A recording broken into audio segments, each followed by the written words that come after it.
off.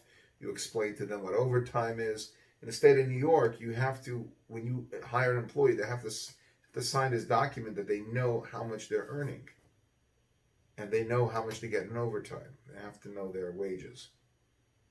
Challenges, problems with job-based pay structures may encourage bureaucracy, reinforces a top-down decision-making and information flow as well as status differentials, and the bureaucracy may become a barrier to change, as usual, may not reward desired behaviors and encourage promotion-seeking behavior, but may discourage lateral employee movement. Okay. Uh, Delayering basically is removing the number of job levels to achieve more flexibility in job assignments and assigning merit increases. Okay, getting rid of all those excess layers. Challenges, response to problems of job-based pay structures, paying the person, paying for skill, knowledge, and competency. Competency-based pay, if you want employees to learn more skills and become more flexible in the job they perform, you should pay them to do it, obviously. Skill-based pay, increase workers' flexibility, and also their worth outside of, in the next job. Facilitates decentralization of decision making to those who are most knowledgeable, of course, because the employee knows the job better than anybody else. That's straight from Principles of Management. Mary Parker Foley, a big proponent of that. Contributes to a climate of learning and adaptability and gives employees a broader view of organizational functions. Yeah, you get to learn different jobs, different areas of the jobs. You get incentivized to do it. You're going to have an engaged workforce that really, really wants to do well. Can the U.S. labor force compete? Instability of country differences in labor costs. Relative labor costs are very unstable over time, influenced by currency rates, currency exchange hedgings, and proximity to the U.S. market. So yes, people love to bring their labor force outside of the U.S., but then you're dealing with issues there as well. But in the meantime, the U.S. is suffering because as long as you bring your operations to a country that's pretty stable, like China, outside before COVID hit, even after COVID hit, China is pretty stable. The world is getting back to somewhat, I don't know if you've noticed this, the markets are starting to come back, slowly but surely we're coming back. So it's very hard for the U.S. to be competitive because people want to go elsewhere and sell their wares, or at least produce their wares over there. Skill levels, quality, and productivity of national labor forces can vary dramatically. And of course, if you are too cheap and you engage the use of subpar employees, you're going to pay heavily for it. Lower labor costs may reflect the lower average skill level of the workforce, but that translates into lower quality product, then you're in a lot of trouble. Productivity, labor cost per hour divided by productivity per hour worked. And then you also have to look at the GDP as far as as your decisions to compare the U.S. market versus the non-U.S. market. Here's a gross domestic product per person adjusted per capita, and I actually have some information on this in my email. Hold on a second. I come prepared for class. Just going to expand this. It's not letting me. All right, isn't this? Okay. Do you see the screen? Trying to make it bigger. Okay, you see it? Ladies? Yep. Gross Yeah. GDP per capita is a measure of a country's economic output that accounts for its number of people. It divides the country's gross domestic product by its total population. That makes a good measurement of a country's standard of living. How much money is being made. It tells you how prosperous a country feels to each of its citizens, which is very important. You need to make sure that your GDP is up there. Because if people are poor and they can't buy stuff, no one's going to want to sell to you, and no one's going to live in your country. They're going to move away. So look at the GDP per capita is pretty amazing in the U.S. So it's up there, super up there. Look at China, it's down below. Korea is somewhere in the middle, and the closest thing is Germany. All right, challenges.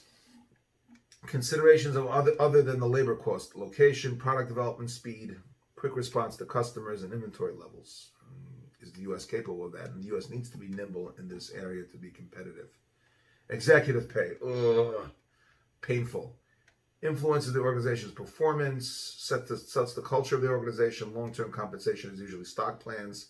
The ratio of top executive pay to that of average worker is 280, meaning there's a trust gap because employees feel like, my CEO makes 280 times more than I do. That's a ridiculous amount. Here's a frightening statistic. Okay, Google's CEO makes $100 million a year.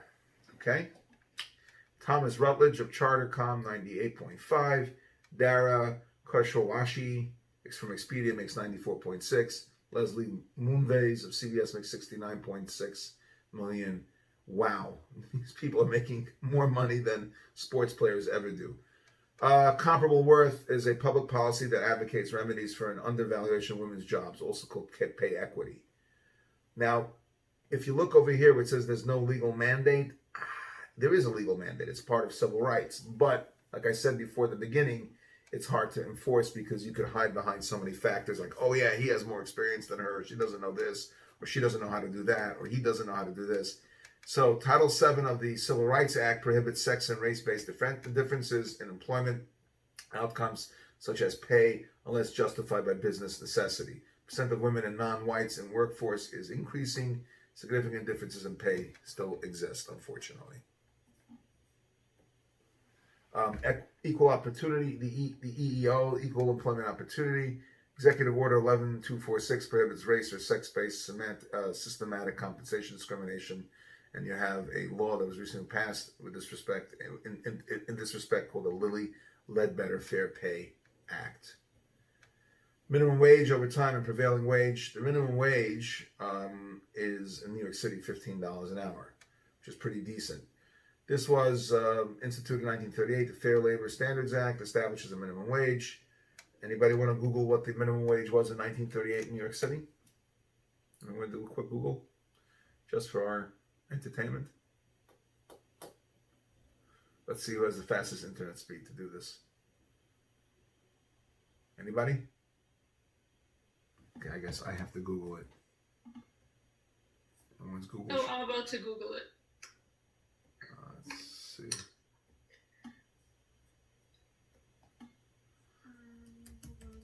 1938. 1930 minimum wage. Well, I don't see that. Like, I don't know if it's in New York City or not, but it ranged from 25 cents to 7. Hold on. Let me see. Yeah, 25 cents an hour. Yeah. Which would be $3.50 in today's day and age. This is dated in 2017. So let's say $3.75 or $3.65. That's crazy. I remember. Yeah, go ahead. I'm sorry. But also, like, my mom was saying how, like, she was able to buy a lot more with the money she earned than she can now. Absolutely. I agree. Yeah, products and produce were like a few cents a pound. Yeah. Requires, so this, and also the Fair Labor Act required paying overtime after 40 hours, time and a half. The sharing economy, obviously sharing exempt and non-exempt employees. Non-exempt employees are people that are not salaried, they're hourly. Davis-Bacon Act of 1931 and the Walsh-Healy Public Contracts Act of 36 require federal contractors to pay employees no less than the prevailing wages in the area. Exempt employees are not covered by the FLSA. They are not eligible for overtime. Non-exempt occupations are covered. So I'm exempt because I'm a manager and also as a professor, I'm considered exempt. I don't get overtime. So I could teach you for an hour or I could teach you for 4 hours. It's the same pay. That's just the way it works. I'm going to stop the recording. Thank you for those listening on YouTube.